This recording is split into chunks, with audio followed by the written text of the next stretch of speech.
ನಮಸ್ಕಾರ ಸ್ನೇಹಿತರೆ, Kannada jobs corner YouTube ಚಾನೆಲ್ಗೆ ಎಲ್ಲರಿಗೂ ಸ್ವಾಗತ. ಎನ್ಸಿಆರ್ಟಿಸಿಯಲ್ಲಿ ವಿವಿಧ ಹುದ್ದೆಗಳ ಒಂದು ನೇಮಕಾತಿಗೆ ಸಂಬಂಧಪಟ್ಟಂತೆ ಆನ್ಲೈನ್ ಮೂಲಕ ಅರ್ಜಿಯನ್ನ ಆಹ್ವಾನಿಸಲಾಗಿರುವಂತದ್ದು.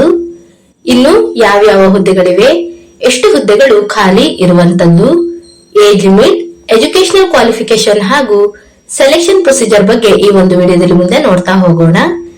ನಮ್ಮ ಚಾನೆಲ್ ಅನ್ನ ಯಾರಾದ್ರೂ ಹೊಸದಾಗಿ ನೋಡ್ತಾ ಇದ್ರೆ ಸಬ್ಸ್ಕ್ರೈಬ್ ಮಾಡಿ ಹಾಗೂ ಪಕ್ಕದಲ್ಲೇ ಇರುವಂತಹ ಬೆಲ್ ಬಟನ್ ಅನ್ನ ಕ್ಲಿಕ್ ಮಾಡಿ.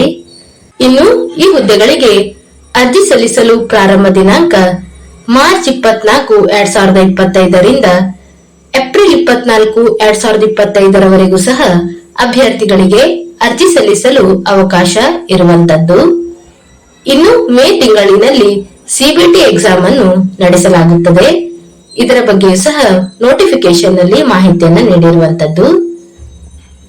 ಇನ್ನು ಯಾವ್ಯಾವ ಹುದ್ದೆಗಳಿವೆ ಮತ್ತು ಎಷ್ಟೆಷ್ಟು ಹುದ್ದೆಗಳಿವೆ ಅಂತ ನೋಡ್ತಾ ಹೋಗೋದಾದ್ರೆ, ಮೊದಲನೇದಾಗಿ junior engineer electrical post code 1. ಈ ಒಂದು ಹುದ್ದೆಗೆ ನೋಡೋದಾದ್ರೆ 22,800ರಿಂದ 75,850ರವರೆಗೆ ಈ ಹುದ್ದೆಗಳಿಗೆ ಆಯ್ಕೆಯಾದಂತಹ ಅಭ್ಯರ್ಥಿಗಳಿಗೆ ಸ್ಯಾಲರಿಯನ್ನು ನೀಡಲಾಗುವಂತದ್ದು. ಒಟ್ಟು 16 ಹುದ್ದೆಗಳು ಖಾಲಿ ಇರುವಂತದ್ದು. ಇನ್ನು ಕೆಟಗರಿ ವೈಸ್ ನೋಡ್ತಾ ಹೋಗೋದಾದ್ರೆ, ಯುಆರ್ ಕೆಟಗರಿಯಲ್ಲಿ 8, ಇಡಬ್ಲ್ಯೂಎಸ್ ನಲ್ಲಿ 1, ಒಬಿಸಿ ನಾನ್ ಕ್ರೀಮಿ ಲೇಯರ್ ನಲ್ಲಿ 4, ಎಸ್ಸಿಯಲ್ಲಿ 2, ಎಸ್ಟಿಯಲ್ಲಿ 1, ಟೋಟಲ್ 16 ಹುದ್ದೆಗಳು ಖಾಲಿ ಇರುವಂತದ್ದು. ಇನ್ನು ಎರಡನೆಯದಾಗಿ junior engineer electronics post code 2.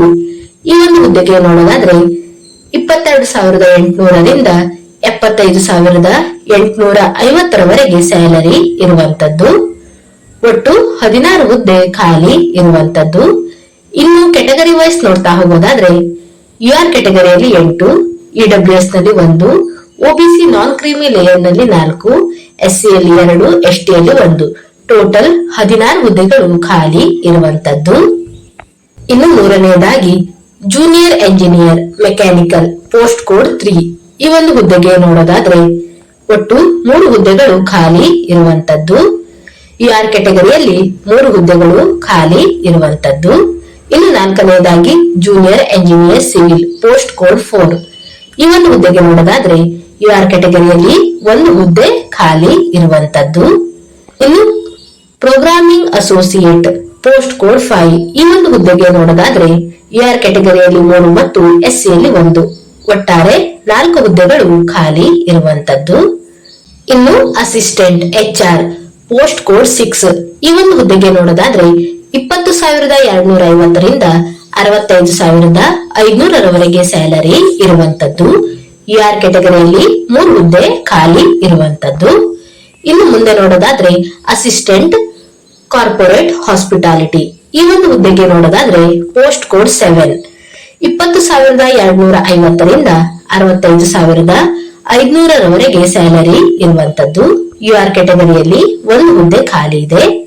ಇನ್ನು junior maintainer electrical post code 8.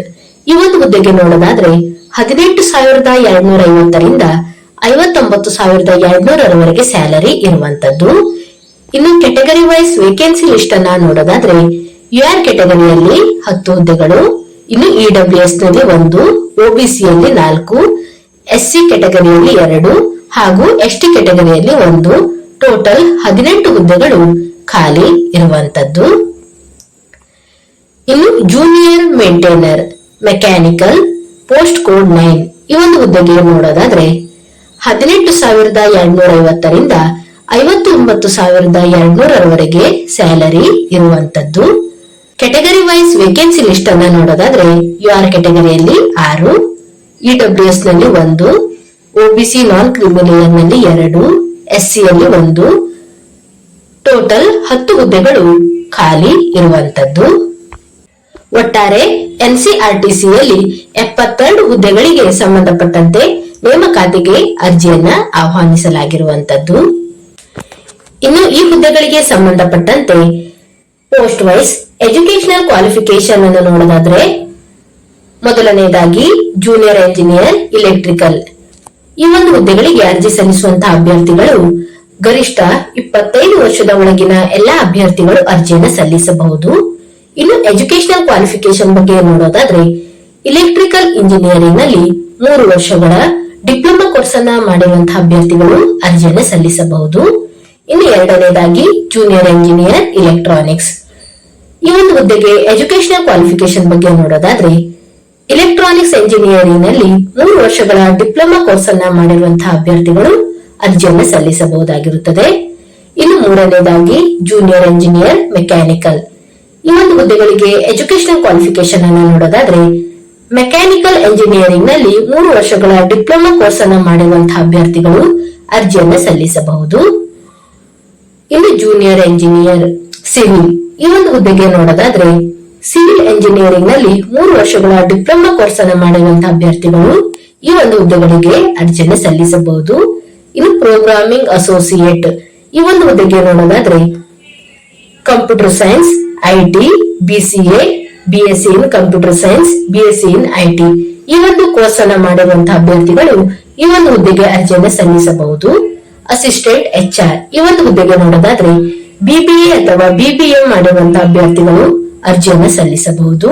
ಇನ್ನು assistant corporate hospitality, hotel management ಈ ಒಂದು ಕೋರ್ಸ್ ಅನ್ನ ಮಾಡಿರುವಂತಹ ಅಭ್ಯರ್ಥಿಗಳು ಅರ್ಜಿಯನ್ನ ಸಲ್ಲಿಸಬಹುದು. ಇನ್ನು ಜೂನಿಯರ್ ಮೇಂಟೈನರ್ ಇಲೆಕ್ಟ್ರಿಕಲ್. ITI ನಲ್ಲಿ ಇಲೆಕ್ಟ್ರಿಷಿಯನ್ ಟ್ರೇಡ್ ನಲ್ಲಿ ಸರ್ಟಿಫಿಕೇಟ್ ಅನ್ನ ಹೊಂದಿರುವಂತಹ ಅಭ್ಯರ್ಥಿಗಳು ಅರ್ಜಿಯನ್ನು ಸಲ್ಲಿಸಬಹುದು.